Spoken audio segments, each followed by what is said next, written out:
YouTube? Welcome into the Dune Spice Wars all random tournament. This is the final round.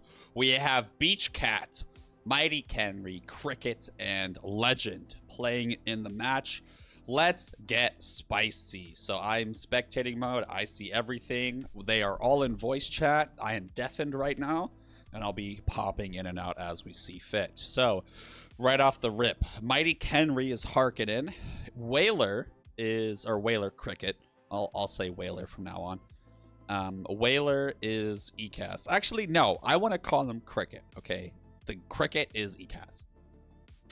Beach is Smugglers, and Legend is Vernius. So let's just take a look at the spawns. Right now, Harkonnen Kenry is running around pillaging, trying to make money. He's got 400 Solari, some Plascrete. He's low, but that's because he's, you know, just starting out, right? It's the beginning of the game. We're only 9 days into the match, which is maybe like a minute, maybe 2. Smugglers getting 2 villages nearby really quickly. Let's look at what counselors everyone has. How do I do that? Oh, right here. So Harkonnen has Peter and Crone Vasha. So he most likely has a strong Chome build for the most part. And he's not going to be able to have as strong as an army as a Harkonnen normally would. Because typically people take the Counselor Uman Kudu, which gives a 30% recruitment time reduction. And unfortunately for him, he didn't get him as a random Counselor. So this match, they did just decide to go true all random. And then he has Peter, so he can spam operations. So we'll see a lot of Vapors and a lot of Thumpers in the late game, as long as he plans it out correctly. ECAS has Rivi and Sanya. So there's this guy called Ibo Vip that allows her to go for Gov. And it doesn't seem like that's going to be the case because she didn't get him. It's hard for ECAS to do a political play. And she doesn't have Mesa ECAS, which allows her to annex villages and then abandon them and get a full refund. So ECAS is going to have to play very smartly when it comes to expanding and trying to get sanctuaries. She doesn't have any leeway to like waste annexes. Smugglers got a Beach Cat, got a phenomenal counselor setup. He got, in my opinion, the best possible setup. So he got Stakhanov. So he gets villages that survive twice as long when they're trying to get stolen or liberated or pillaged. And he has Lashan Hara, so he does a lot of sneaky things with spies, and he's more strong politically. Vernius got... Wow, Vernius got perfect counselors. Oh my god. Bronzo Bolig, right? Yep, Bronzo Bolig. That is the only Vernius counselors you will ever take if you're actually picking them. So she's probably very happy about that. She's feeling good right now. And she's a very experienced Vernius player too. As of right now, I mean, Beach Cat, in my opinion, is the best player in the game. And he's playing Smugglers, which is as the best faction in the game. It's equal to Carino. Whaler, I'm pretty sure, is unfamiliar with ECAS. And Mighty Kenry, he's a phenomenal player. But he, for the most part, plays for lore and for fun. So I'm not quite sure if he's going to crush the games this time. But he did win last match as from, so we'll see. Looking at the board state of the map, we'll start with Harkonnen. He's getting a lot of pillages. His technology started with Instill Fear, so he can pillage villages without them costing more authority. So that's good for him, right? He's gonna be able to get most of his economy from pillaging.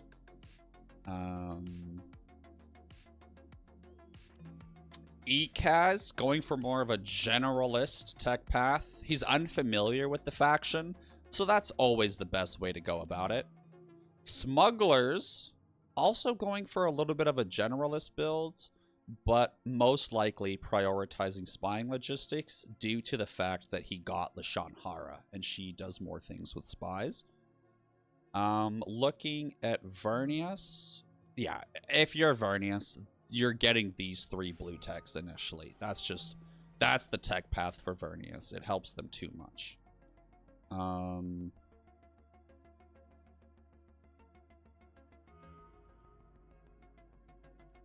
If we look at faction summary or status, no one's peaced with anyone.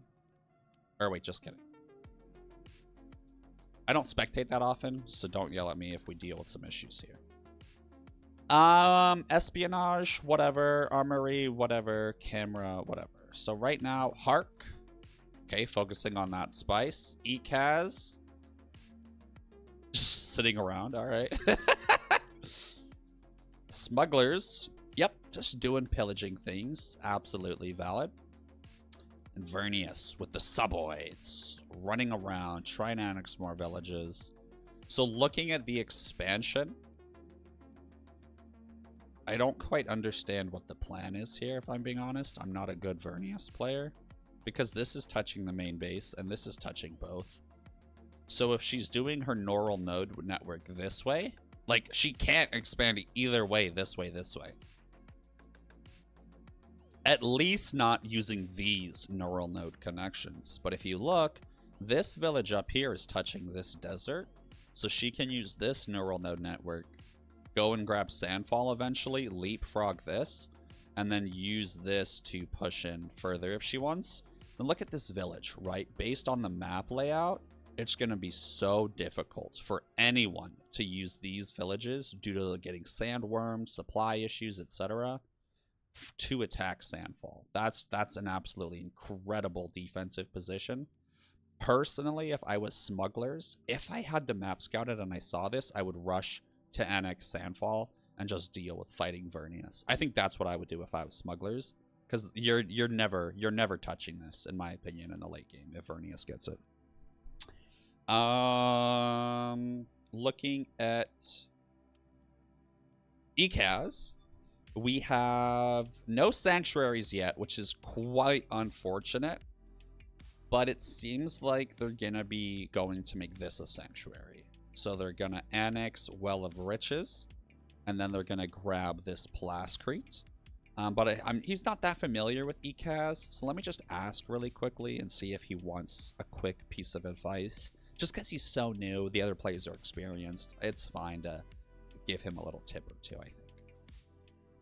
Yo, Cricket, can I share an Ekaz tip or two? Just because I know they're not your main. Okay, beautiful. So you're going to make a sanctuary there with that knowledge one, at least is what I'm thinking is your plan. Mute him. I hope he doesn't mind. There we go. And so, yeah, if you guys want to mute me for a little bit, that's fine.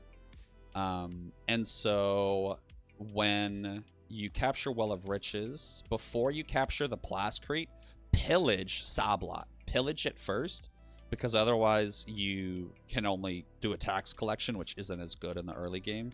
So you pillage it, then make a sanctuary, and you don't actually build any masterpieces for the most part in the early game, unless you have Ibbo and are doing a Gov Rush. So don't even worry about masterpieces, okay? For now, just focus on getting your economy as strong as possible, and you want to prioritize, for the most part, Plascrete and making sure you're safe. Now, Smugglers is your cross map, and there's no Fremen, so you are relatively safe. So you don't need to prioritize manpower as much as you normally would, especially with your other neighbor being Vernius. You know, they're not going to fucking attack you.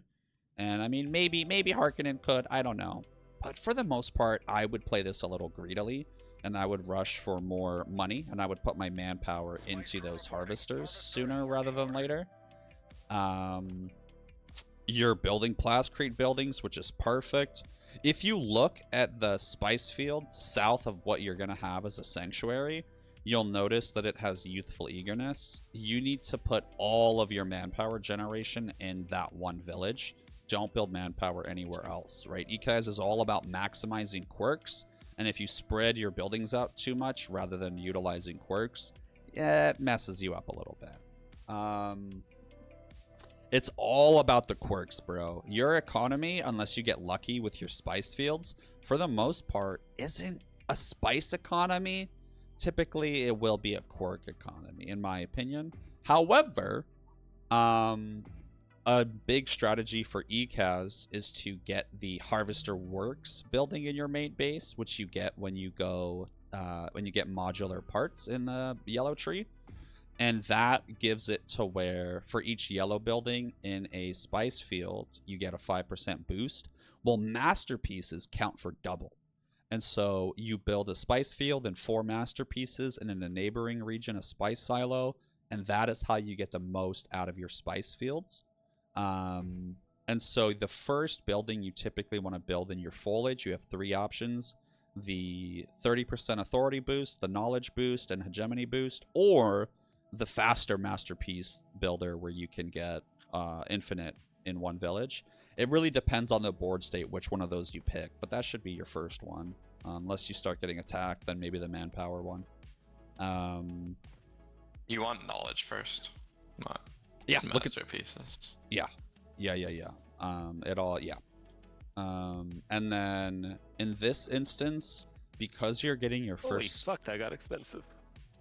Because you're getting your first sanctuary a little bit late, in my opinion, which is fine, right? You did good for the situation you were put in.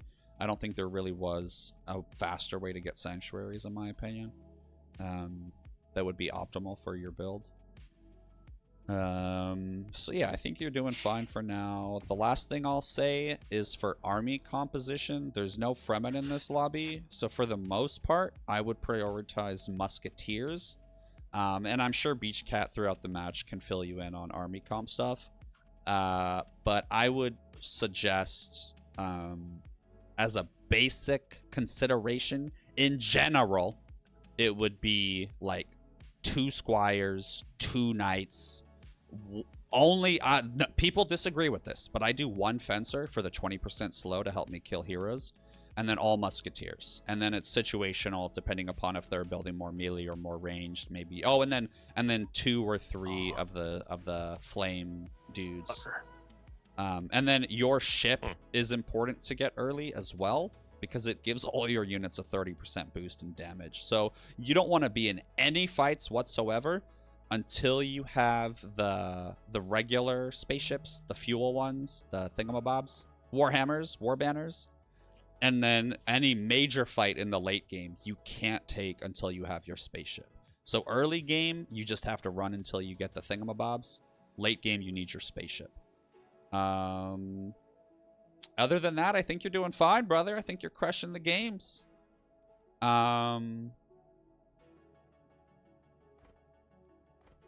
Tech-wise... yeah, you're doing more of like a general tech path, which is phenomenal. Absolutely what you should do if you're not that familiar with the faction. Oh,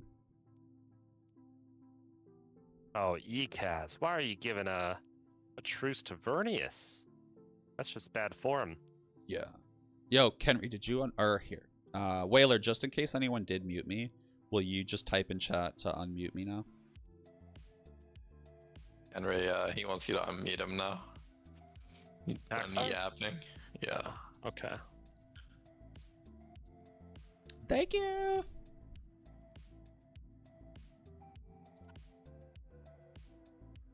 Okay, so TNB, who's a master at this game, just said fencers are bad value per CP. I completely agree. You don't want to build fencers. That's why it's a controversial. I only build 1 for the 20% speed reduction on their target so that I can capture heroes.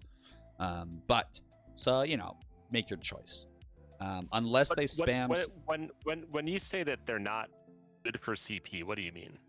In what way are they bad for CP? So in terms of damage per second, per health, per like armory upgrades and their benefits, you'll get more benefits out of a different army comp that doesn't use fencers. I see. Their CP and their damage and everything is about the same as everything else. Once perfected, it's higher. Yeah, their army upgrades aren't very good. Yeah, you can certainly have them to trade if you want to have excess manpower traded to the smugs that way. You can always do that if you really want it. Yeah, and so with ECAS's buffs, right, they get their damage buff, they get their health buff, the squires are a little tanky, but fencers have so little health that they're not very tanky, to where they'll just get killed so quickly and so easily that they don't benefit a lot from all those passive boosts. So that's where the issue comes in. And then because they run ahead and they're fast, typically they're out of range of those buffs too. So yeah, they just don't synergize well with the rest of the army is kind of why they think that way. At least that's what I think, right? So just to finish what TNB said, it was unless they spam snipers, don't make fencers, 6 to 7 squires, 1 knight champed with the damage boost upgrade, 3 drones. 6 to 7 squires is way too many.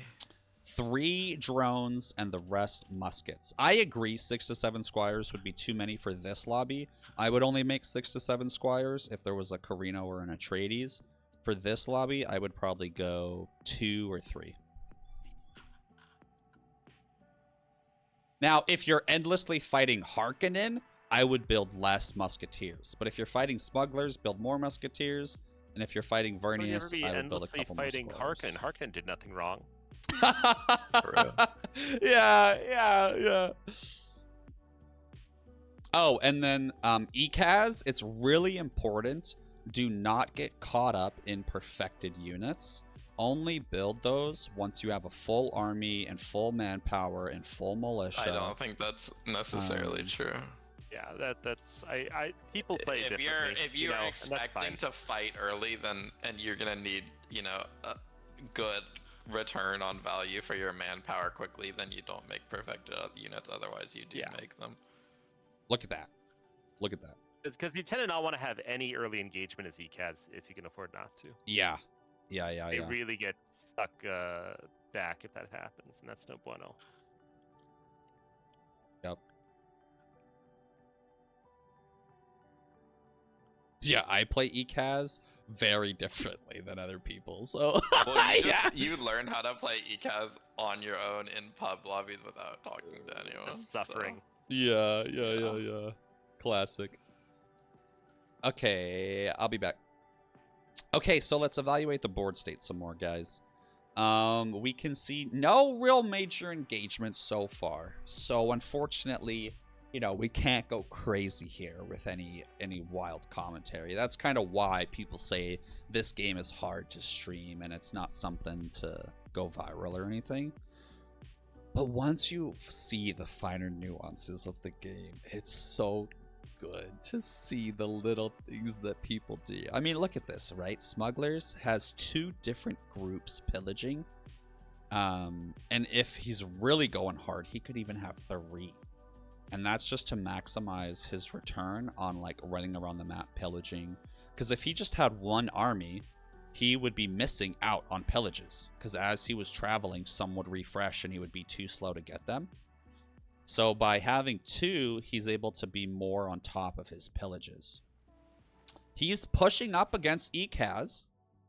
Oh, wow. Look, he took the Sandfall early, similar to what I was talking about, right? And he's just going to have to deal with fighting Vernius.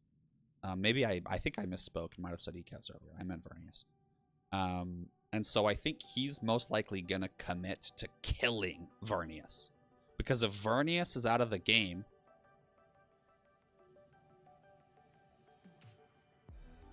Yeah, TNB, I can agree with that. I can agree with that depending upon which other faction I'm fighting. For me, it all changes on what factions I'm fighting. And so I think Smugglers is going to kill ECAS and then just steal their specials and win on Hedge. Or, I mean, let's check out the Chome. How's the Chome looking? Oh, yeah. So Smugglers, 15 Chome. Harkonnen, 8%. ECAS and Vernius typically can't really stop Choming that well. And so Smugglers also has a hard time stopping a Hark Chome in the late game. That's not at all true. In my opinion. And, fuck, I thought I was deafened. That's so funny. Sorry, guys. Wait, when was I undeafened? I've been saying some shit. Oh, my bad, guys. Oh, okay, just now. Thank God. Yeah. Beach Cat, let's talk about it. So for me, the reason that I'm thinking it is because smugglers get so much from pillaging. And yeah, they get underworld headquarters that give them the 20% spice stealing. But in a match with either Vernius or Fremen... can Fremen... only chome based on spice, and since smuggler can steal 20% of all the spice that Hark makes, plus getting 15 spice per harvester they have, which effectively puts it up to about 35%. It's very easy to contest. And while that is true, what I have found in my games is that if there is a Vernius or a Fremen, eventually enough villages get captured. If I'm not able to just make one player my piggy bank to pillage endlessly, and Hark is able to go uncontested, even stealing all of their spice as much as I can, because I'm only stealing it from him and one other faction without that third player to steal from, I have found that I'm not able to keep up. But that's probably just a skill issue, right? Yeah, interesting. Okay, so let's see here. I need to make sure I don't unmute. How funny. Harkonnen, yeah, he's on his spice. They're both choming. They're trying to out-chome each other. So in my opinion, chome is about buying people out. I can kill Vern, probably. So it's all about buying people out. White Rift and fucking Acid Legs. It's very annoying. Great. Let me take a look here. Oh, he can kill Vern. The perimeter scout. Interesting. It's almost like he's doing what I said. It's already bunkered on whatever the hell this other shit is called. I can probably break it with snipers. Gonna take a sec though. Yeah, it's still early and there's no drone army, so now might be the chance to push back a little bit. Yeah, I'm just waiting for some main base buildings to finish. Yeah. So, what I'm nervous about with this smugglers here is that he's gonna get boxed in by Vernius, because Vernius wants to keep this spice for themselves. And if ECAS captures this, this will become a sanctuary. So then to make this a sanctuary with this desert here, desolation, they would annex this spice. And if you look at the map layout, similar to what I was saying here about Sandfall, they're kind of in a bad position to make that charge. And this is a triple bunker. So if Vernius gets this locked down, ECAS will never in a million years be able to capture any of these villages. And they'll be stuck going this way. Which, if you look, also pretty bad layout to try to push out of here. And on their right, also not that bad. They can definitely eventually take this. They can eventually take this. So on the right, fighting Harkonnen, they have some leeway. They can make that happen. And ECAS loves to fight Harkonnen because they can farm so much hegemony on them with their champions. So personally, even if he does get boxed out here and here, if he just endlessly fights Harkonnen here, he could definitely win that. Cricket, to talk about a few ECAS things really quickly, I'm going to move to a different channel. That way the other secrets don't get revealed to other people. 1 second. Okay, we're in our own channel. 2 things about ECAS.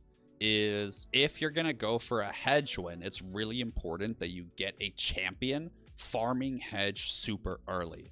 If you're going to do a more offensive ECAS play, you're going to pick Whitmore and make sure that you split up your champions so that you're getting into small skirmishes with each champion.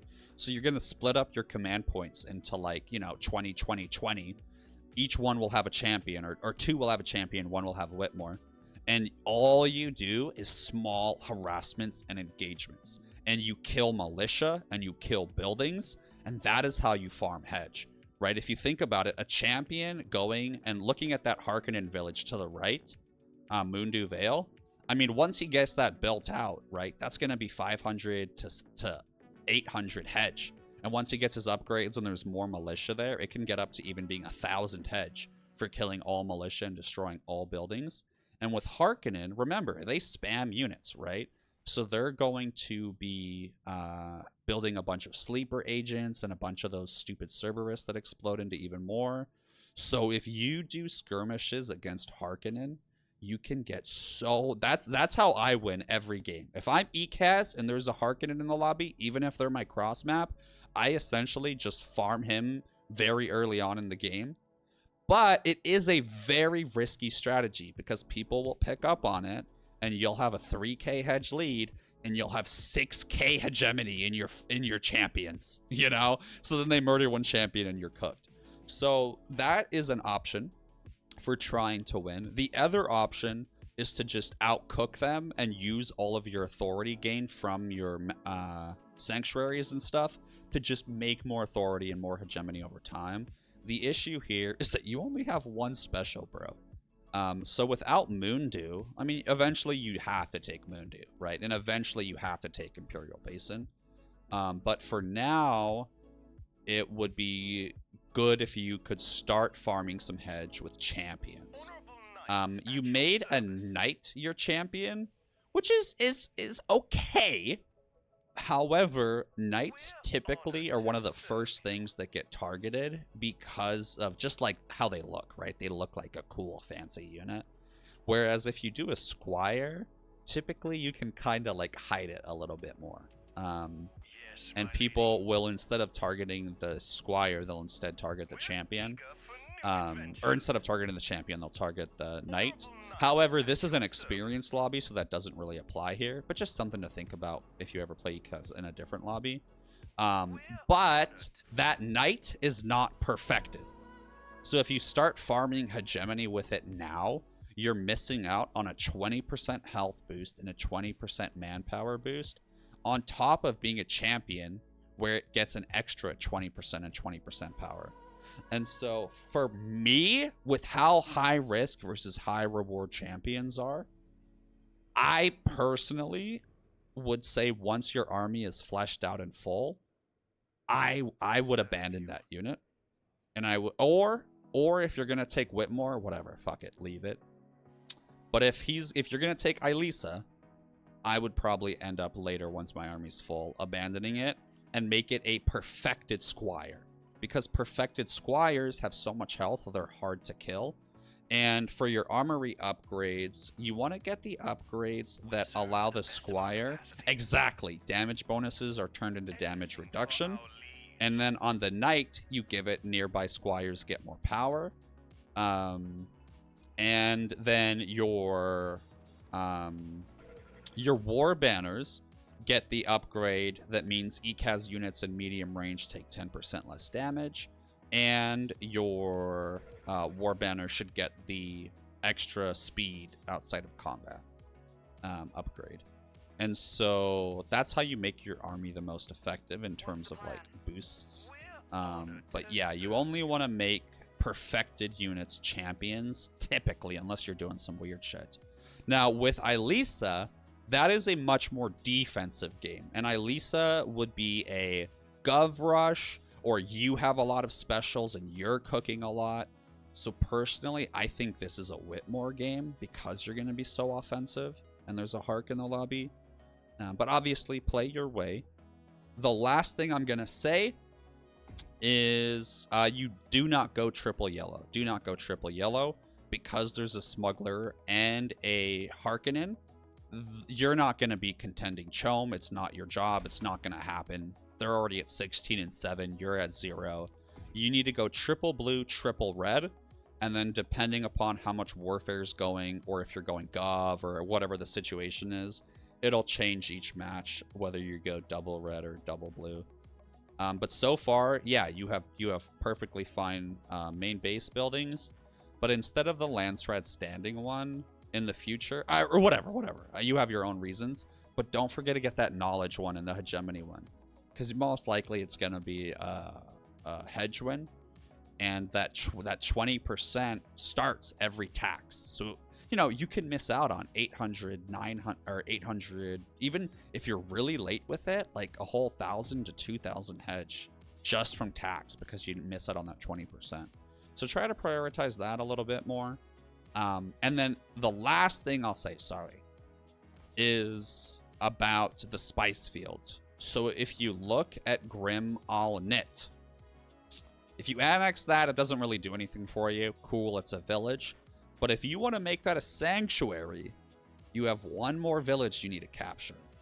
And that's going to be an impossible village to capture in the late game for some reasons. And Vernius is kind of in trouble in the early game because of how Smugglers and Harkonnen are pushing. So this is kind of your best opportunity. If you do want to be greedy with Vernius's territory, now is the best time to do so.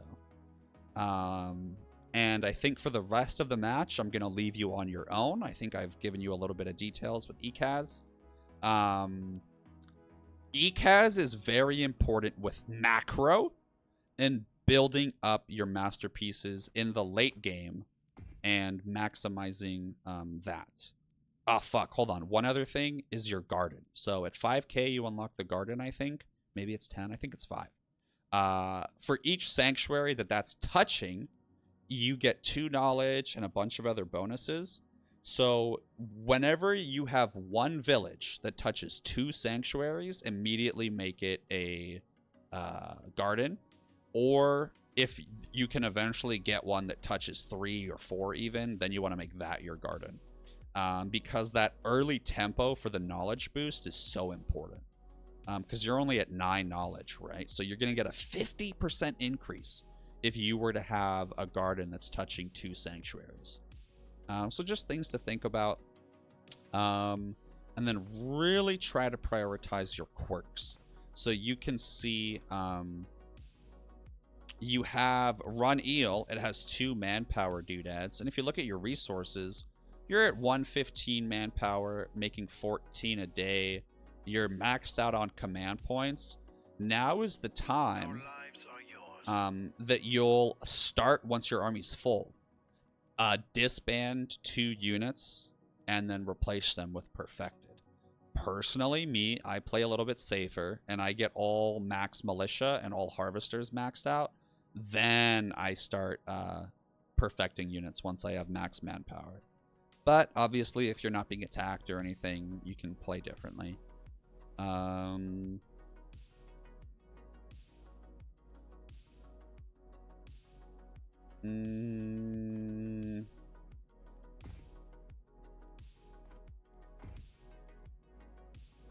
then just quirks, bro.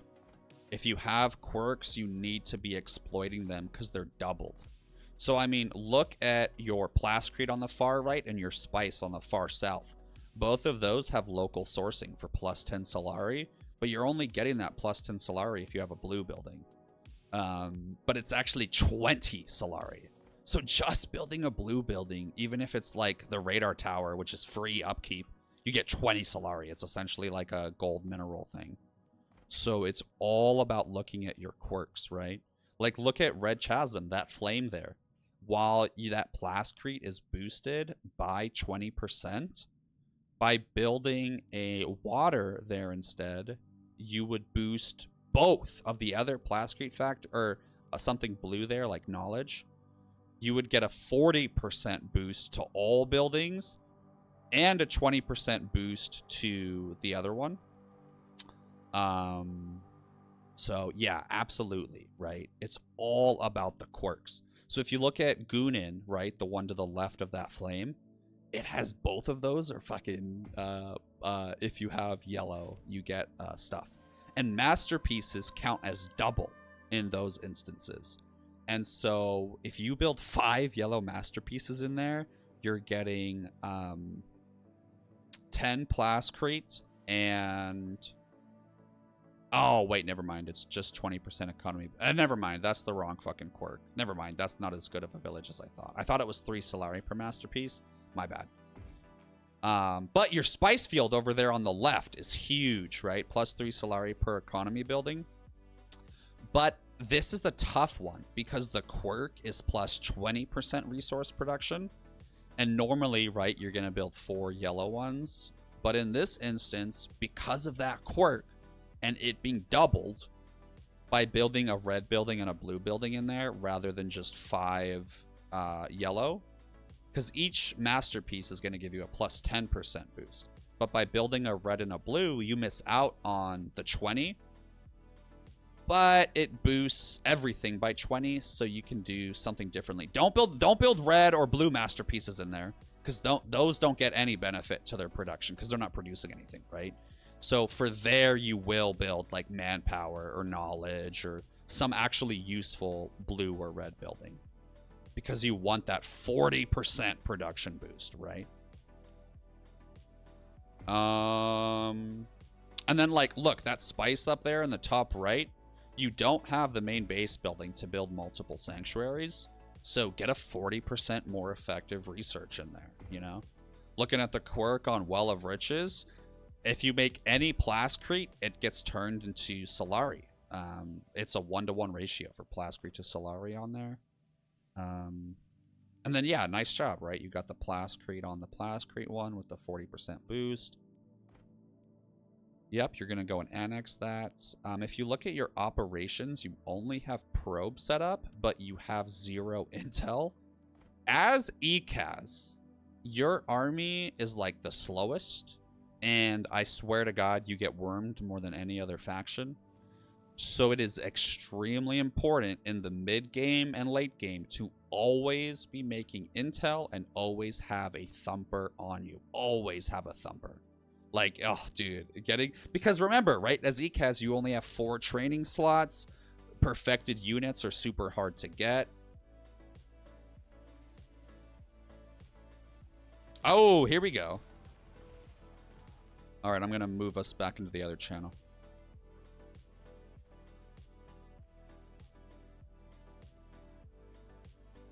All right, we're back.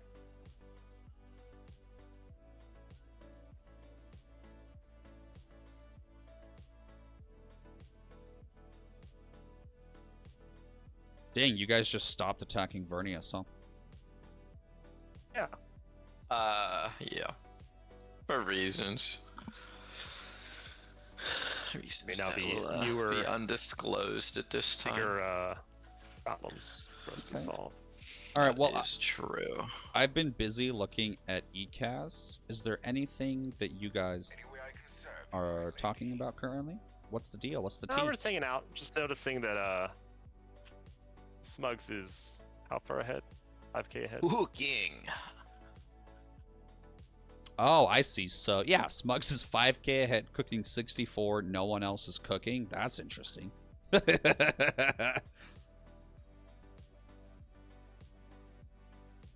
Sounds like smugglers. How do people feel about their counselors? Well, fun. I got stacking off, so I'm happy. Yeah.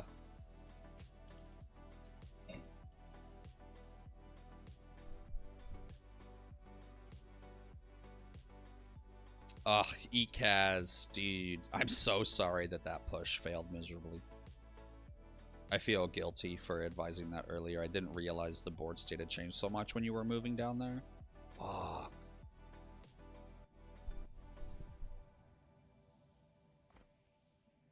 Yeah, let's go, Whaler! Come back, baby.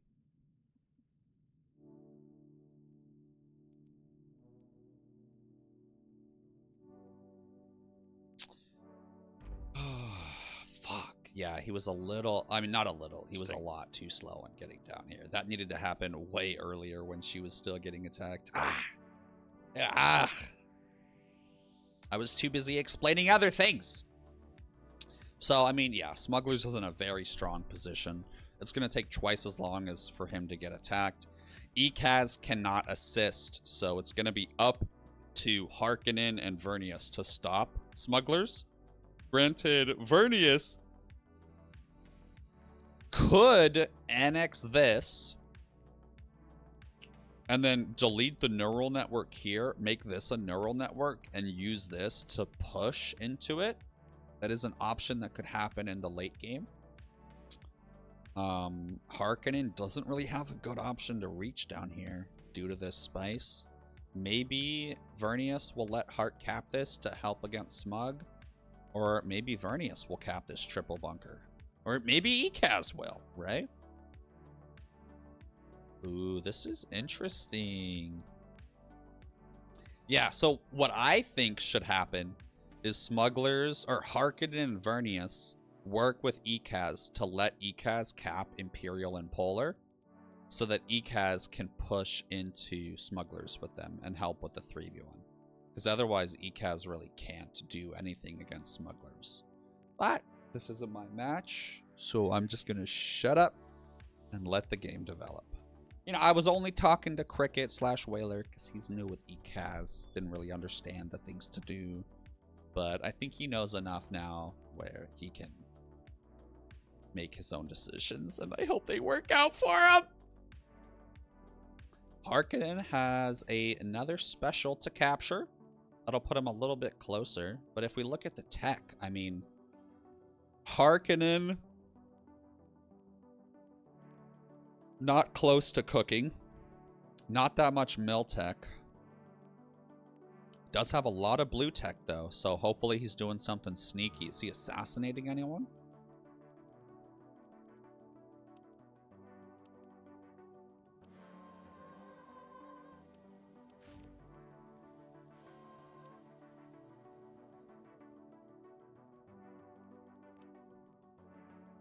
Wow, so Vernius has been in the lead on developments. I'm gonna go to the bathroom really quick. Yeah, ECAS... Oh.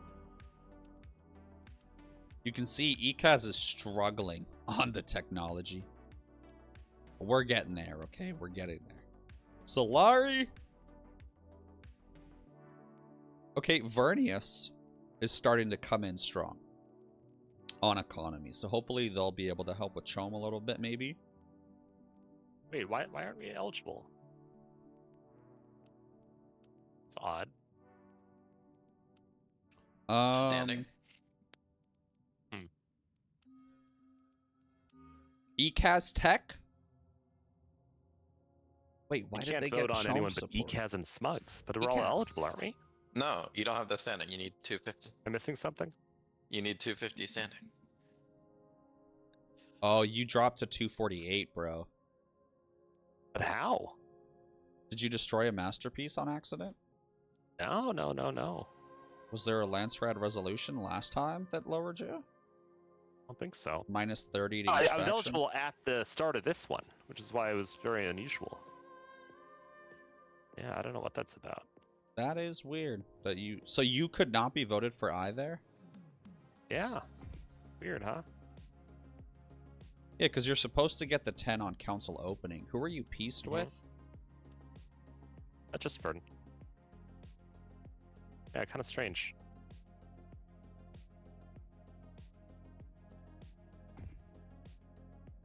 Oh, do you have 7 agents? You do have 7 agents, right? Yeah. It showed me as eligible. Yeah, and then weird. It didn't let me be eligible, so I'm not sure why. That's strange. Oh, did you accept an agent? Did you accept a robot from Vernius? Nope. Oh. Okay, then I got nothing. Yeah, I don't know what happened there. That was weird. Okay, so... Good, good, good, good. ECAS is starting to get the triple bunker. That's going to give them a little bit of an ability to catch up, hopefully.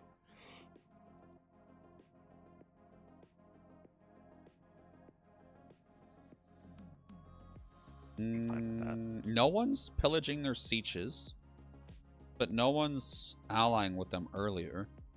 Vernius has the training grounds, siege, and they could obfuscate Very strange. crafts or parallel training. ECAS is in a really bad situation if that happens, but Vernius will be able to recruit robots and units so quickly, they'll get a massive advantage. Cool. Vernius... God, am I saying ECAS and Vernius? Whatever. I don't know. I'm sorry. Vernius has 2 specials, but one of them is White Rift. And so they'll be making 24 plus 12, 36 hegemony a day. And if we look at smugglers... He's making 67 passive. And he has 10 underworld headquarters. So he'll still be making 10 passive a day, which is way less if it gets obfuscated.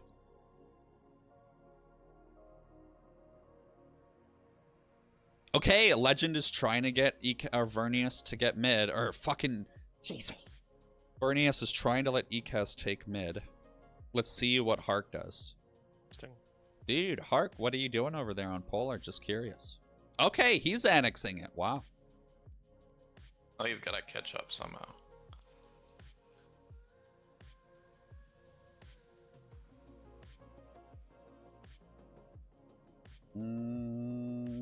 All the house gifts are building up. If we look at the Landsrad, Ekaz is at 396, and they've been saving all of their house gifts, and there's no Carino in the lobby to steal them, or any Fremen to, like, send in a stealth unit to steal them. So I think Ekaz might be able to get a sneaky Gov win. And how they would pull that off is by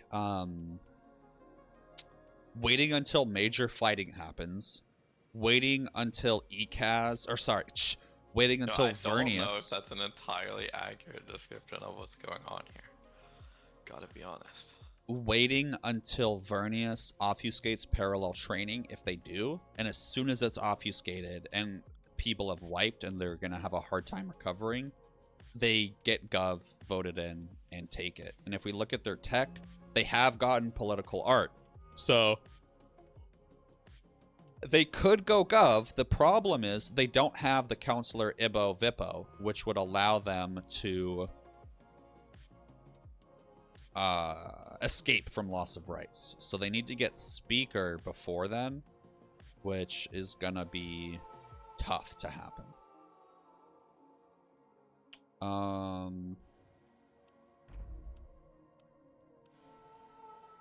Yeah, because they've only spent 370 influence. So they need to spend more influence if they want to be eligible. I would vote up, oh no, I wouldn't vote up anything. So let's look at some win conditions. Vernius has a lot of knowledge, which is normal. Okay-ish intel. Economy's doing fine. Manpower's a little weak, but that's fine for Vernius because they use money. Good on authority. And behind on hedge by a lot. At this point, the only possible way that anyone wins this game besides Smugglers is if Smuggler dies. Just with Tax and his cook, unfortunately, even if they were to liberate every single one of his villages, due to him not only having Stakhanov... Why am I losing so much money? And him having UHQs... I don't get it. It is really difficult.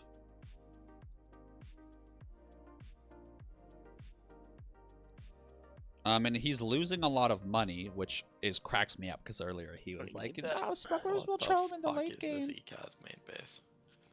And you can see he's losing 200 from his armies, and that's where all of his money is really going, right? Because if we look at his major buildings, he probably has the military upkeep building, doesn't he? Yep. So he has the military factory, which is 50% military unit upkeep. And what's his army composition? His army composition isn't that expensive. It's mostly snipers, which are cheap. So, yeah, you know, he's getting clowned a little bit here. But his economy is rough, or rougher than it would be otherwise, because his UHQs that steal 20%, if they're built on a spice field, and UHQ is Underworld Headquarter. They're a special little building he can build in people's villages. If they're on a spice field, they steal 20% of that spice. So you can see every single spice field on the map has a UHQ on it. The main base in Smugglers, he's making 15 spice per active harvester. And if we look, I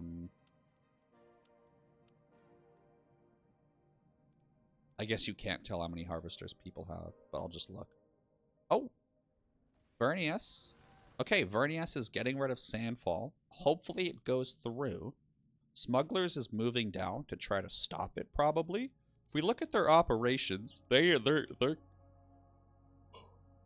ready for it, right? They can thumper, they can walk over there.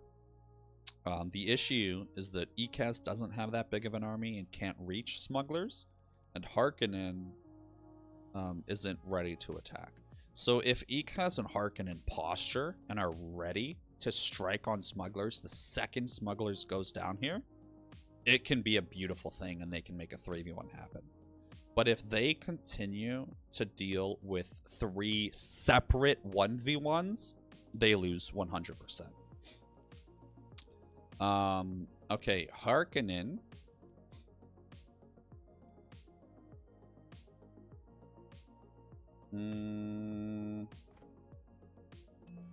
He still doesn't have Cook. How funny. And he's going for... Wow, Whisperers and then Chom. Well, how does Chom look?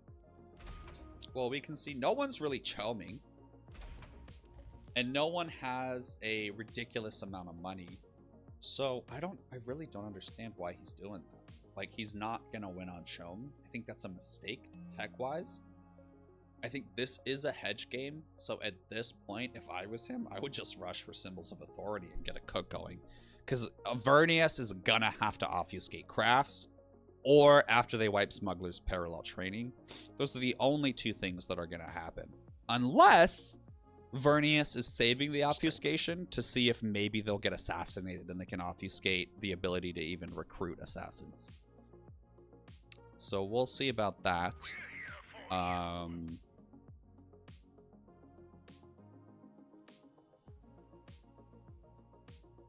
Okay, here we go. Here's a showdown. Let's just smell the roses here for a second, guys.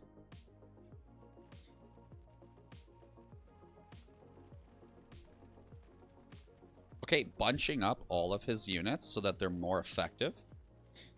Another Thumper thrown down to try to stop smugglers from pushing in.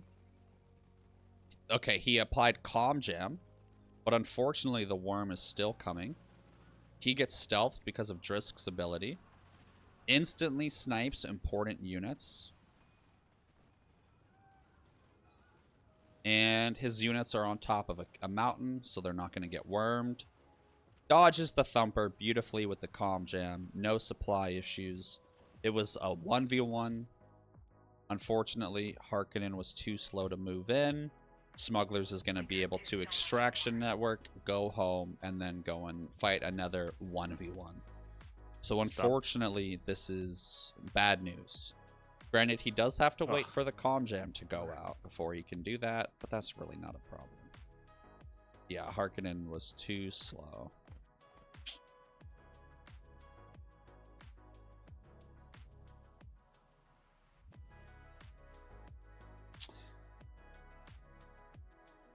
Would you guys mind if I made a public service announcement to maybe make this game a little bit closer? Nope. Yes. As in, it's okay, you don't have to. Nah, yeah, I won't. Cool. Okay, so what I wanted to say was, guys, you have to 3v1, not 1v1. You know what I'm saying? But whatever. They'll play it out. Harkonnen? Is Harkonnen assassinating ECAS? No! No way! So he's got an infiltration cell on Hark. Or on Smugglers. Is there a way I can see that?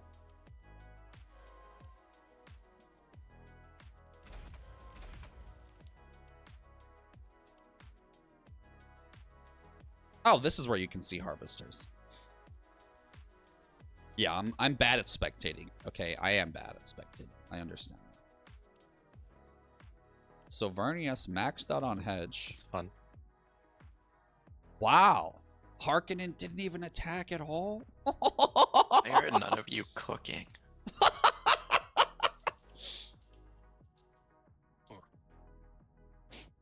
Yeah, taxes. I didn't respond to your message until just now. That's embarrassing, but I agree with what you said if you're still here. Okay,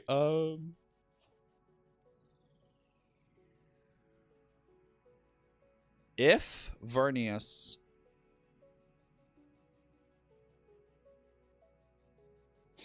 at this point, Vernius was wiped. If smugglers cannot be beaten, which looking at how he has max manpower and Vernius got wiped, and he has extraction network ready to go, or soon.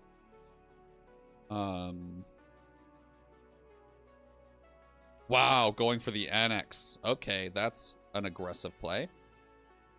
So maybe he'll abandon this gold field, so this takes 12 days. And then he'll get the authority back that it costed to annex this. And then he can just annex it again later. And he'll have time to get this annexation off and then go stop him. But who knows? Maybe he won't do that, right? Vernius going back to hit smugglers. We'll catch that fight.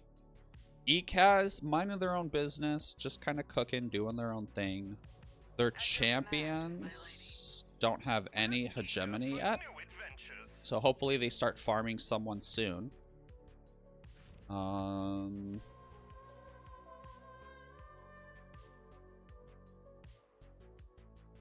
Okay, Ekaz is eligible for Gov. You can see Hark, and Vernius are talking, but not really anyone else, for the most part. Ooh.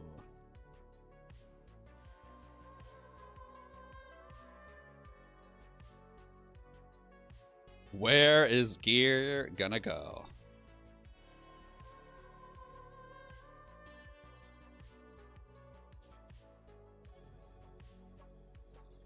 Interesting.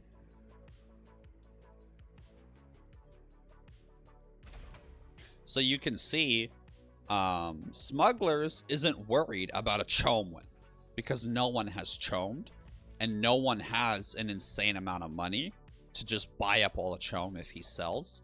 So he was able to vote up portfolio scrutiny to where his, 10 chome shares, he was able to sell all of them, which roughly was about 300 hedge or so. So, just a little bit extra hedge. But all those little things matter. Okay, they might just be going for the base kill. Wow.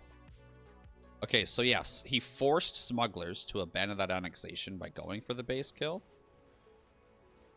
Wow, wow, wow, wow, wow. What a development.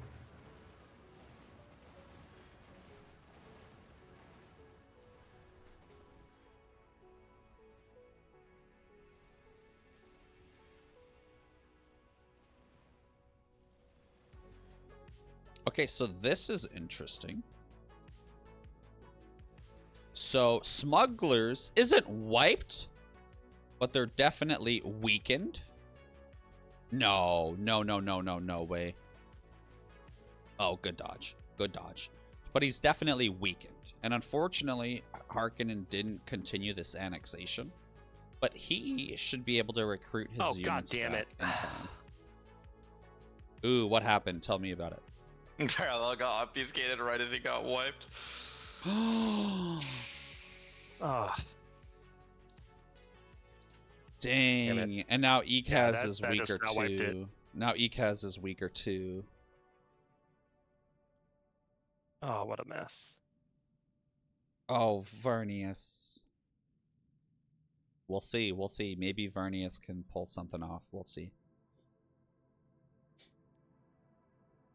I mean, based on the current board state, the only way that they're going to win is 3v1. Like, right now. With parallel obfuscated, which is what I was talking about earlier, right? Now they can no longer train things. It sucks for Ekaz, because this tech allows Ekaz to build the command post. And the command post gives them that extra 10 points. Yeah, that's we're done. Guys, do you mind if I say something to Ekaz since he's unfamiliar with the faction? Yeah, I mean, you okay. can tell him what the parallel obfuscation Okay, does, if that's exactly. what you mean. Yeah, so parallel obfuscated whaler for ECAS, it got rid of your command post building in your main base. So you can no longer have those 10 command points. So you're now maxed out at 55. So don't forget to swap that out unless you need it for the 30%. Yeah. That's not good. Okay, so the only way that they stop smugglers is a Actually, maybe that would work. 3v1 in the middle. How many you got? Not 15? these No frickin' fucking 1v1s, way. dude. Oh my god. That is ridiculous. Ooh, wait, what happened? Tell me about it. She got back on the nuke. There's no fucking chance. Oh, wait, a nuke happened and I missed it? Gosh dang it, dude. Okay, so now that Smuggler's nuked, guess what's really gotten better for ECAS, right? Guess what's really gotten better? That's right, Gov, right? Granted, Smugglers is a faction where if they nuke, it's not that big a deal because they only have 50 votes. And normally when you nuke, you lose all your votes. And most of their political power comes from their influence production. And especially with him having LaShawn, he's more of a political player this match, absolutely. That's fine. I'll have to deal with that. Ugh.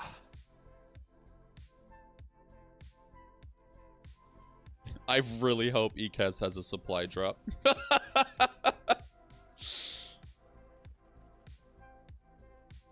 Good. No, he should take the middle.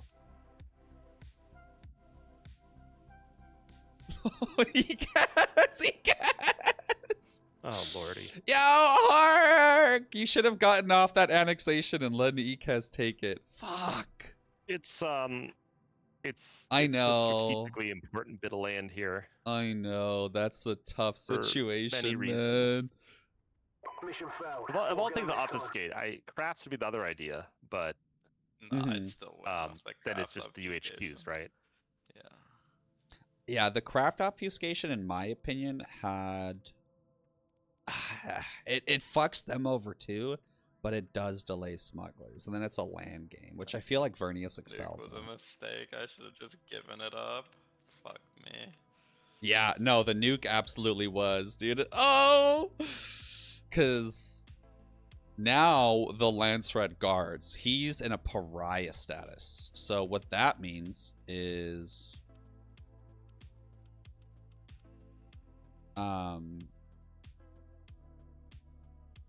Lance-Red pariah. He has no votes, less influence production. Chom is super expensive, and every 20 days, 5 of these Lance-Red guards show up and try to murder him. And what's funny is on those 20 days, they cast this operation called Defense Breaches, which makes it the base take even more damage. So if they time their attacks properly with the Lance-Red people showing up, smugglers will die. They absolutely, this game is no longer over. Absolutely. Because smugglers can no longer push Vern, because then Harkonnen comes in and base kills. And ECAS has no way to attack them, which means that Harkonnen and Vernius... Let's not put that on Smugs. What do you say? What's gonna happen?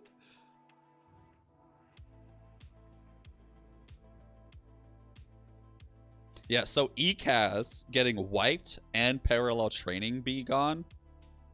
Oh, ECAS, just because you're unfamiliar with the faction, please do not build perfected units in this situation. This situation is regular units. If he has manpower, it's fine to make perfected. This late in the game with parallel gone, he's gonna have no army until the game's over, in my opinion. That's not what parallel does to ECAS. He still has full training slots. Oh, you're right, you're right. Thank you so much for pointing that out. Oh, dude, thank you. Yeah, wow. I see. Look at that, guys. 1,500 hours, and I'm telling people completely wrong information.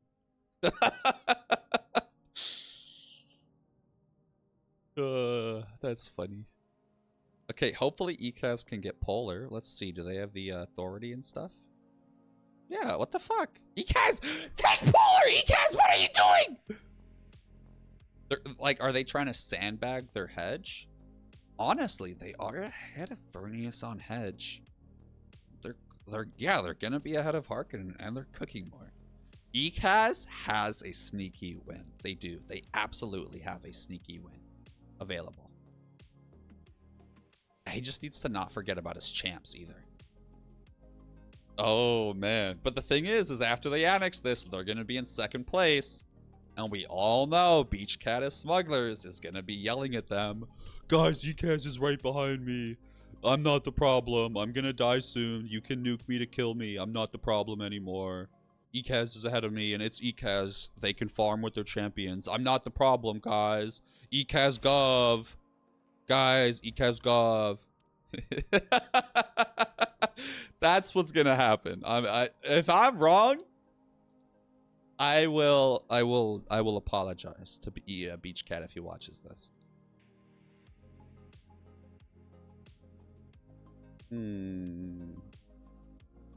Does anyone care to share any of their thoughts? What are they thinking right now? Maybe not at this exact moment. Yeah, that's fine. That's fine. There's no second place. Yeah, there's Not no in the second final. place. This is the finals, guys. Placement does not matter. All that matters is first.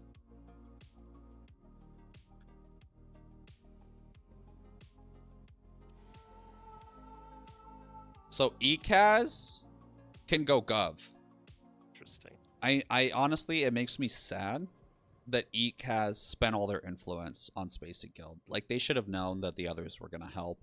They didn't need to do that, especially with how Smugglers had votes. Or so little votes and influence. So that makes me sad, because now they're in a weaker position to go Gov. Because you can see, ECAS can have 870 influence. 870. Due to all the masterpieces and this building here. Where each masterpiece gives +4 authority. Dude, Whaler, I'm glad you like ECAS. They are fun, right? Like, they're, no pun intended, they're quirky, you know? But What a joke. here's a really fun, ECAS Gov. here's Oh a my really God. fun thing. Is, remember earlier I talked about how he's saving his house gifts? Well, he's a genius. This is a secret way to hoard influence without anyone noticing. Unless, of course, they have a bunch of ornithopters and are playing well and scouting the map. Or they're Corino and they have Fenring, a counselor, which allows them to steal these. So, you know, you can't really do this if there's a Corino in the lobby. But in this instance, ECAS can do a little sneaky go. About 15. But they're going to have to time it right. I think they're going to have to wait until Smugglers is dead.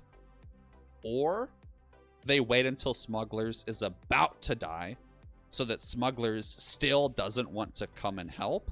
And they want to protect their base because they're afraid of being double-crossed. But they don't want to commit to trying to kill ECAS because they don't want Smugglers to do something sneaky and steal their specials. That would be, in my opinion, the Is he a Laser or Whitmore? the ideal Gov scenario. Do you know? And so, hopefully, Henry? that's what happens for ECAS. We'll see.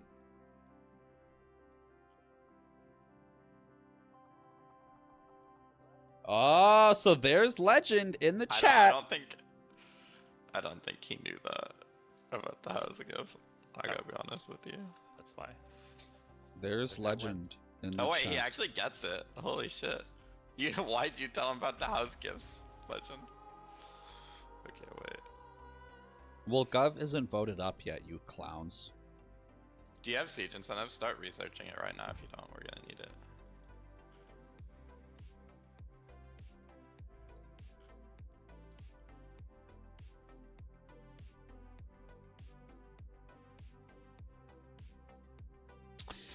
Oh, I want to tell Whaler so bad. Hey, This if is the anyone needs intel request.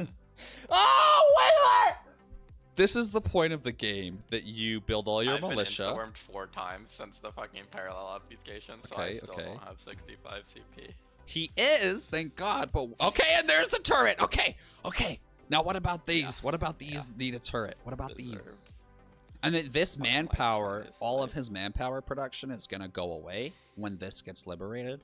So he needs to change this backline into a second manpower producer. Because even though he's making 33, that's going to drop to 20. He's not maxed out. His army is full, which is good. Okay, we can just walk around the bunker in the spice field and go right to the base. Can you start working right now? Ekaz, once you choose me, I'll come help. He's gonna get it. We don't have the votes. Ekaz, one other faction-specific thing is your bottom red tech is military propaganda, where if you have the most command points, you get an extra authority boost. That's impossible now. Because you have 55, it doesn't matter. But if you ever play Ekaz and you have 65, don't do what you're doing now, where you have 63. Oh wait, we got speaker higher. Make sure you're full, because if you're tie, it still counts. But if you're 2 behind, it won't affect you. Ooh. Who is Architectural Survey gonna go on? Let's find out.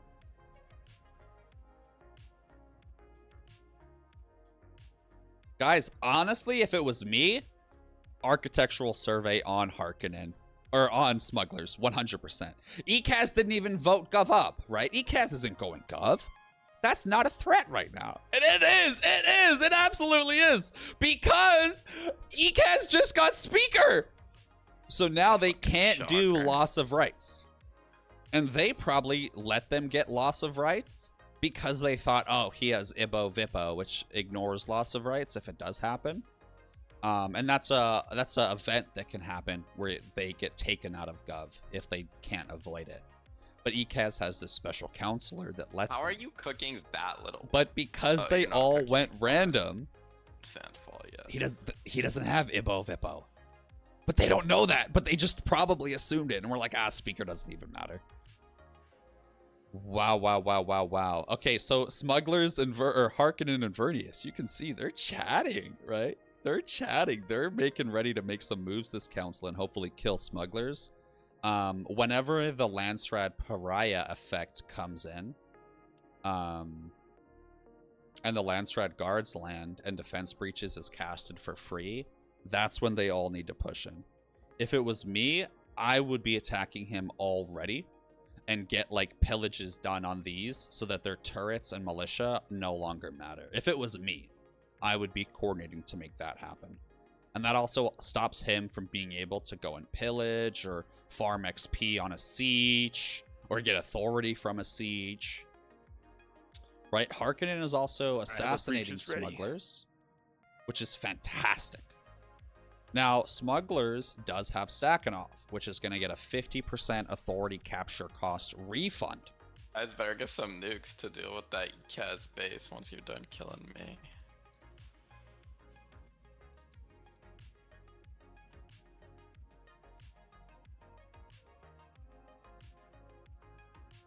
Okay, so this is curious. We have Smuggler's Hedge, Ekaz Gov. Oh, I see the problem. Okay. This is spooky.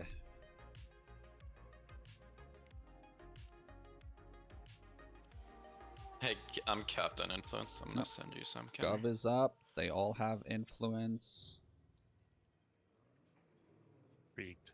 And at this point, Smugglers is most likely going to help Gov get put up. Most likely. And then they're just going to hope that they can outrace it. So even if Water Cellars gets voted up more... I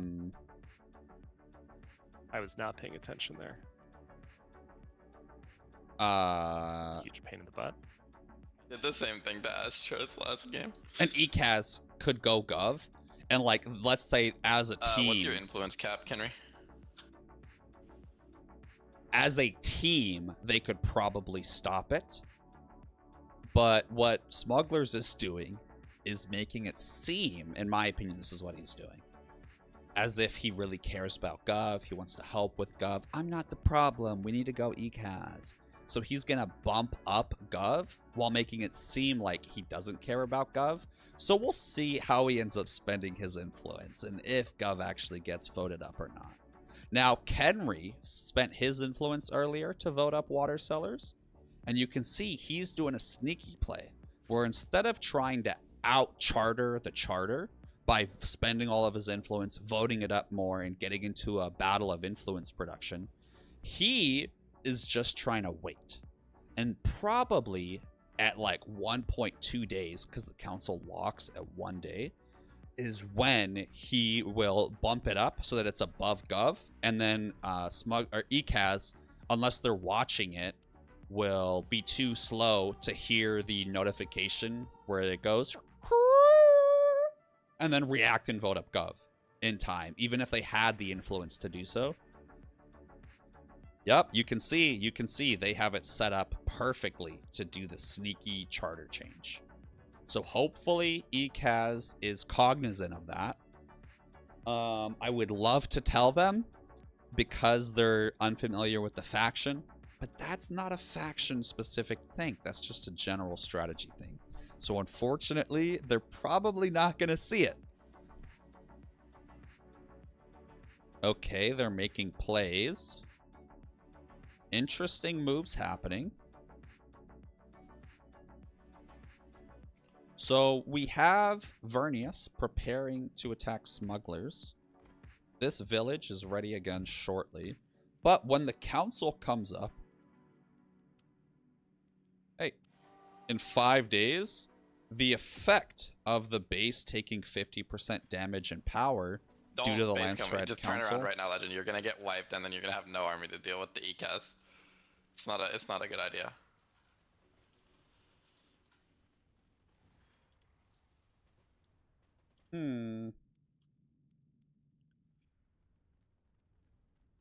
Dump into water cellars if you can. Interesting. Interesting.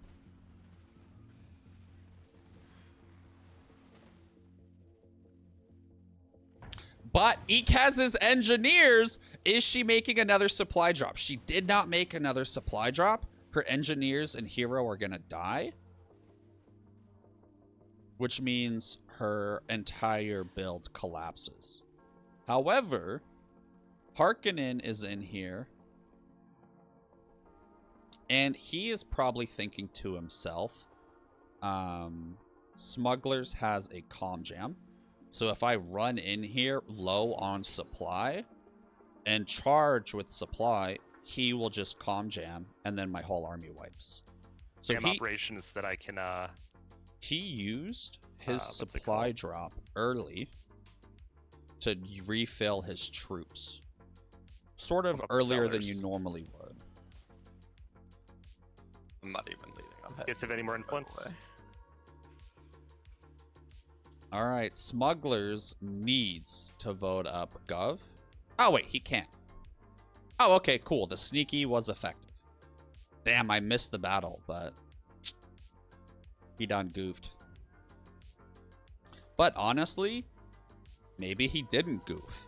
Maybe that was a strategic ECAS play to have Gov voted up a lot to make it harder to stop this upcoming council. I'm last in Cook right now, and I'm not even leading Hedge anymore. So while also do that information what you will, allowing them to still have time to kill smugglers, and then when smugglers is out of the game, ECAS can only get 2v1 rather than 3v1. It's much more likely that the Gov win actually goes through. The issue is, if Smugglers is killed, how quickly will Harkonnen and Vernius be able to win or pivot and attack them? You know, it's this subtle shift in the power dynamic. You betrayed me, dude.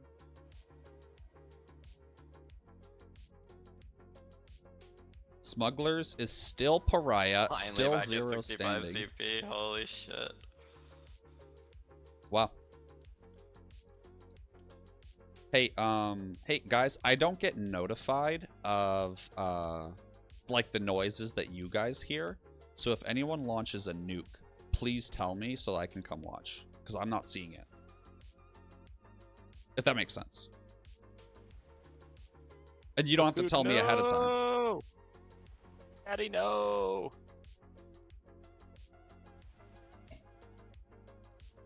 Right, he's taking back a special off me over here. Yeah, I mean, look, parallel training is obfuscated. Ekaz is struggling. Or Verni, I always mix those up, Jesus.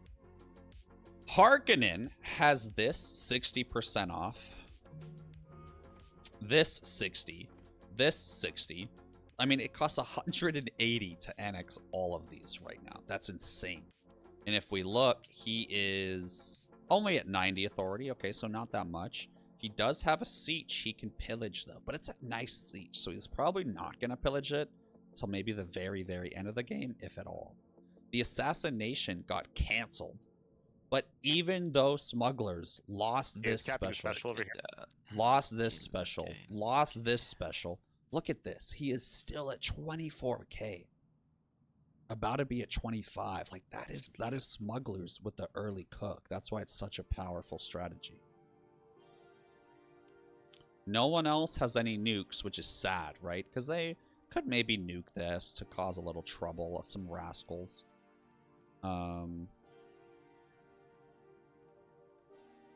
The only way that they stop Smug is by killing him. But if Smug dies, Hark wins. Fuck. But if either one dies, Ekaz wins Gov. Because they haven't voted up anything else. But if we look at tax, it's in 22 days. The council is in 11 days. So that means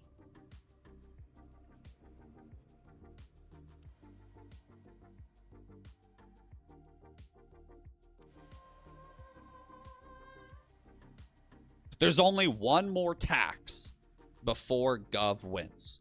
So everyone is going to get 1,200 more hegemony.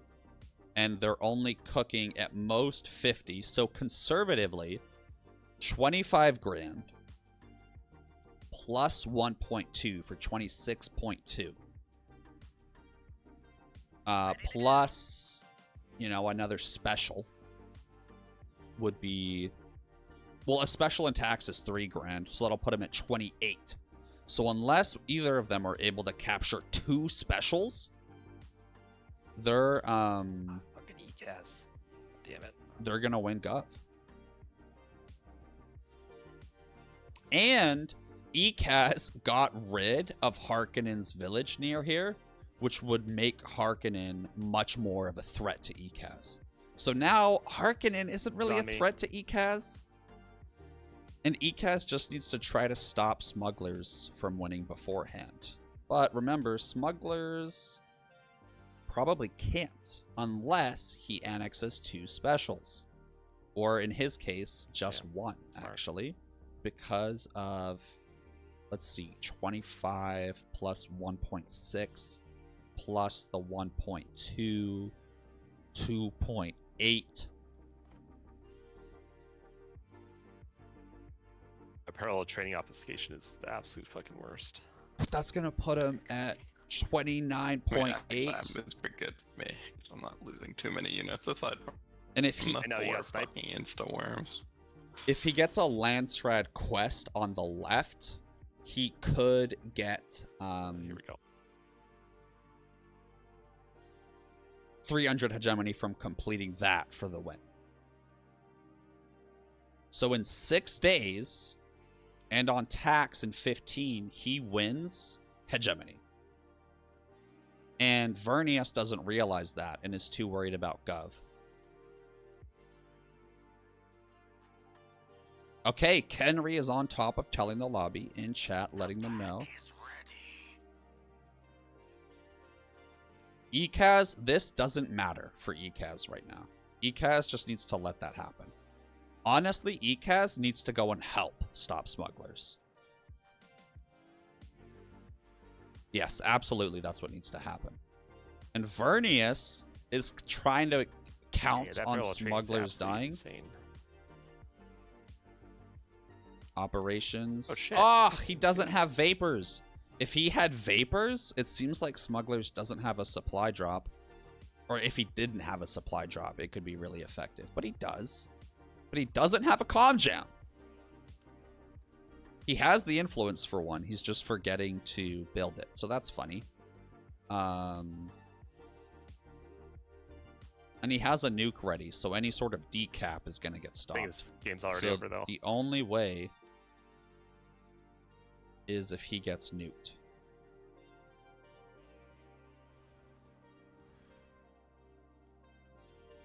If ECAS has 10 days to go and kill smugglers. If smugglers doesn't die in the next 10 days, they win. And for some reason, ECAS is not going. ECAS. If ECAS had gone with him, they might have had a chance to actually kill it there. That stinks. I mean, 10 days to kill a base? If Harkonnen gets some executioners going.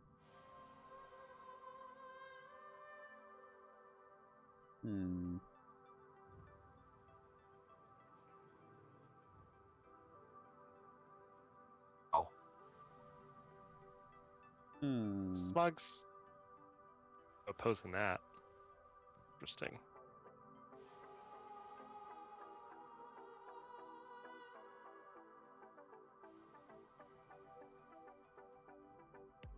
So Smugs said, I'm not going to vote up Gov. That way ECAS gets it, and they seem like more of a threat. Okay, ECAS is coming over. They have a supply drop this time. And Smugglers does not... How did you see that? I didn't. Oh, just intuition. Smugglers does not have a comm jam, so they can't disrupt ECAS's supply drop. Yeah, I don't know what but they do have a nuke. Decision. Right. You up. ECAS didn't cast the supply drop. Realistically, he should have waited until ECAS casted the supply drop. Also, he devastated his own base on accident, so now it's 50% less armor, which is hilarious. Where's the supply drop? Sorry. Where's the supply drop?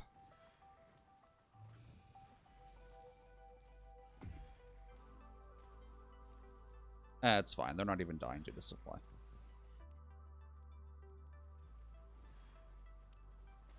Five days. And no one has a nuke. Dude, I wish people built a nuke, man.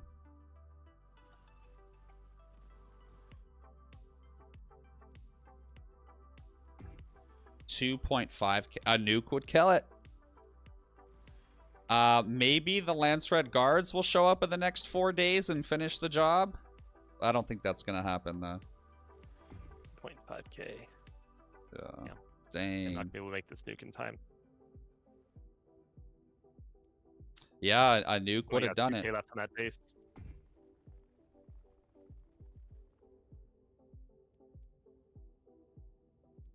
At your command, Archduchess. Bummer.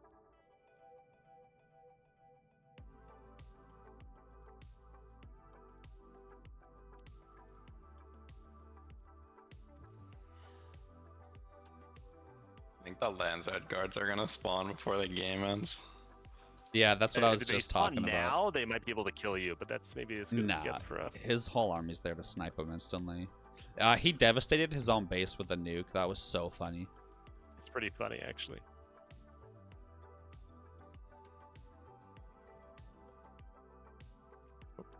Yeah, I would say the only way that you guys could have maybe pulled this off would be... Hold on, I'll say it later. Hold on, just to make sure. I should have got a nuke up a little bit earlier for this, but parallel training is just brutal. Yeah, nuke early, 3 CP units. but ECAS could have merc spammed and maybe built up their army back enough to help finish the job. No, it wasn't. Maybe. Oh, that was fucking close. Holy shit. They spawned right before it ended. Wait, let's see if they kill me. No, they wouldn't have killed me. Okay, it was close though. My base is on less than 1,000 health. Holy shit. Yeah, and Ekaz did a little bit of an I was trying oopsie. to speed build a nuke. Yeah. Actually, I don't even know if. Wonder if doing this now, depression now, will actually change the nukes, but I don't think it does. I probably should have gotten that nuke up earlier. My tooltip's glitched. I'm on the Moritani mod on. The nuke silo, it says costs nothing, which is just an error from that. Oh. Yeah, you can't expedite it, unfortunately.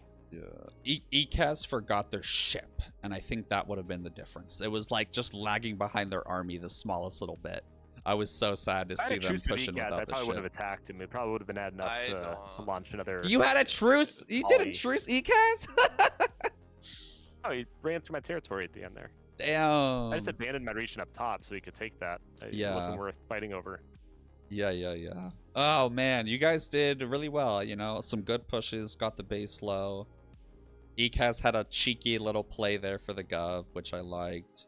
The assassination, how close was it? I saw it and then it just went away. It was not ever close. It wasn't going to go through. Yeah. I had a cell search already from the You searched that real quick. I immediately dropped Obs Mountain because I knew he had a cell in there, and then I just searched everything else, so it was never gonna go through. Yeah, cake. I never got close to 65 CP after the obfuscation. Yeah, that's actually why I started attacking you in the first place, because I saw you had blue tech, and I was scared that you were gonna assassinate me the entire game, but my territory got capped back far enough that it wasn't really concerning. Mostly I got 2,000 heads from Lands resolutions this game, so that was kind of insane. Did you if I could kill you, I could maybe go for Chom and then back cap and cap your you never would have been able to kill Ekaz even if you killed me. Yeah, assassination was always a possibility. I feel fine killing Ekaz personally. No, there was no time. In 10 days? Yeah, impossible. Yeah. Ekaz wins. It would have been 10 days. Oh, 10 days from now. Yeah. Why didn't you vote for him? You really didn't want I was either gonna win or die before. Exactly. He needed to get the heat off of him, and that was his only chance. No, I wasn't trying to get the heat off me. I just didn't want water regs to pass because I knew it could have made the difference. If they decapped one of my specials, I could have. You're already fine on your specials though. You had 12 days, right? Yeah. I mean, so if you stop me from getting Obs Mountain, which was not too far off, or if you somehow decapped Crescent Ridge, I would have won again by capping a normal, which is why I voted down water. If you look at the military banner bar in the post screen, and you can see that once. Let me see when it got obfuscated. Oh, it doesn't actually say it, does it? It got obfuscated right after you got wiped. No, it happened directly as all of your units died. It was hilarious to see. I had 6 queued up and then I had absolutely nothing. I was like, oh god damn it. Yeah. It was very, very slow to get back. Get back up to 58, but even if that obfuscation had just been delayed or discussed a little bit more, I think that would have made the difference for sure. No. I mean, so Hark needs those training slots or needs Kudu. Yeah. I mean, I have enough to feed the beast, and I had gone with Nefud because I was like, I might as well have some fun. And Nefud without that is really not good. And the rest of the Hark army just goes from throwing meat into the gutter.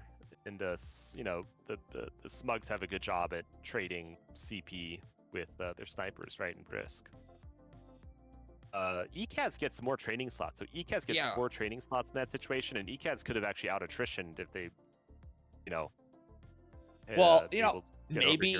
maybe you guys against the sniper army. Maybe the sniper army would have been tough. Maybe you guys could have given Vernius Polar or Ekaz Polar like they asked. Just saying. I told them. I told them to take Polar. Yeah, that was funny. No, dude, Beach Cat, come on. If parallel training hadn't gone through right when it did, and let's say it was delayed even just a month, I mean, your base is at 700 health, bro. They would have been able to do I traded a lot of my main base health to cap specials off of Hark. Yeah. Which I would not have done if they had armies. Oh, yeah, that's if I fair. had an army and I could replenish, it would have been a very different sort of situation. So I could just queue in 6 guys, run in there, and like I think queue in 6 more, run in, and just have an endless supply of bullshit. Yeah, and I think if he had Umoon, I think it would have been okay and it would have worked out still. Or if I think no. So but with only 2 slots, you can't. It's just not fast enough to feed it. For how much the Serps and the Gunners die. But so you really just need that 6 recruitment slots, and you just churn through it. Yeah, especially with Eok, and it's so fucking unfortunate. But I do think parallel training is the right obfuscation. I just think the timing was unfortunate. And the reason why is because we all know Vernius benefits from it because they get drones that they recruit, but also Vernius has the Siege allied for faster recruitment time. And so that's just even more of a benefit. This is one of those rare cases where if you have that Siege, you could probably even go with Nua if you really wanted. And just have like recruit drones in a day and outproduce, even in a 3v1. But in this case, ECAS army is kind of just immune so to strong in this situation. And exactly, they're really good at trading. And so it doesn't really work if one of the neighbors trying to fight them is Hark, because the Hark army will absolutely just be useless. Yeah. Right? So maybe I think the obfuscation here that you could consider, honestly, would maybe even be recruitment initiative. Just go CP down, let ECAS have a bigger army with 2 recruitment slots. I don't think so, because ECAS wasn't fighting him at all, bro. Smaller armies benefits Vernius too, right? You have a smaller army and Vernius has the same number of militia and automated defenses. They're pretty hard to dislodge still. Attacking Vernius ever. Oh no, I know. I'm more saying though, but like generally, right? If you have fewer, then you can still out attrition them. But if you're trying to, still pretty protected. No, you're right. Sorry, I didn't mean to interrupt. Continue. Oh, go ahead. If you think about it though, trying to base kill, it was kind of a rush. So you need all the units and all the manpower to be able to hit it. And like the point that you brought up, trading into armies. Yeah, but the point that you brought up with militia and turrets is you want to kill those as fast as possible, and like 3 people getting like 10 command points benefits you guys way more than him losing 10. I feel like it's 15. His army is not as his defenses aren't as scary, but like I'm saying, like let's say you obfuscate. Oh, that's true. A smaller army, it's not as bad with the turrets for Vernius. So I'm saying in the late game, Vernius still has an advantage because they have really good defenses. No, that's so fair. After I lost Sandfall, my knowledge was complete trash, and I didn't get to border defense in time.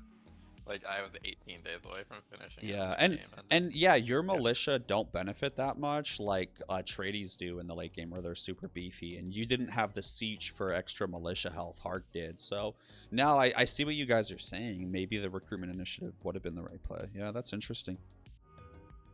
Yeah, but parallel is just makes Hark. I mean, the parallel was so good for me. And it would have been even better if I didn't throw, like, because I immediately wiped the Vernius army, and the Hark army, like, the second parallel got obfuscated, and then I got insta-wormed 4 times and lost my entire army from 50 CP, like, so... And you guys just didn't realize. If you guys had realized, or if I'd said something during that time, you could have just walked it. Yeah, what? Insta-warming is a skill issue. It was bad. It is. It genuinely was a skill issue.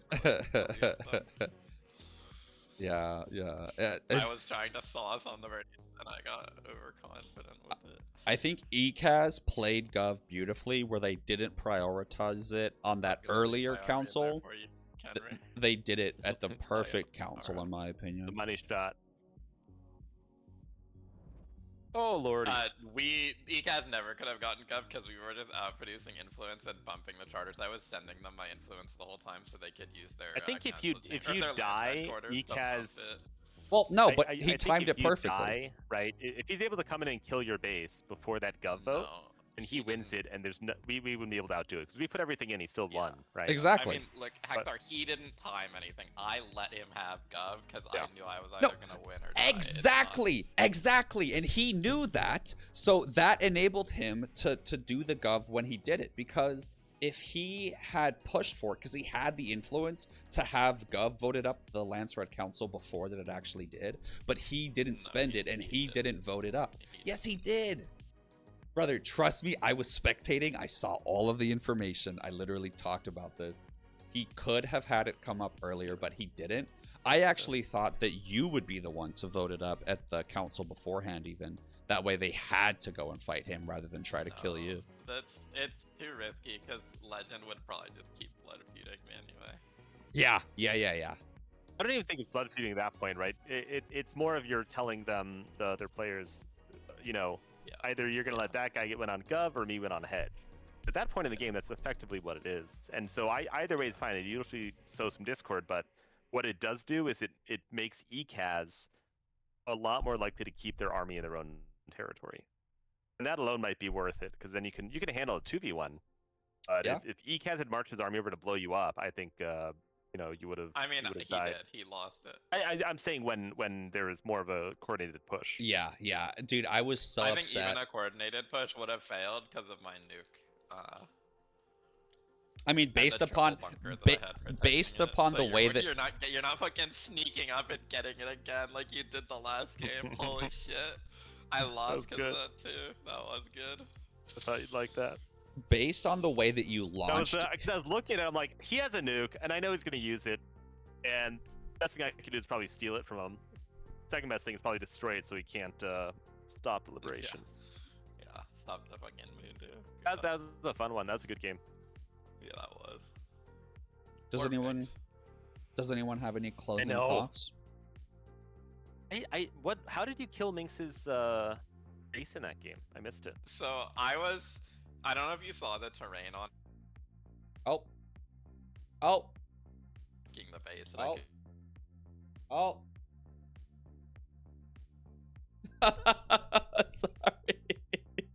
Guys, that was the Dune Spice Wars All Random Factions tournament.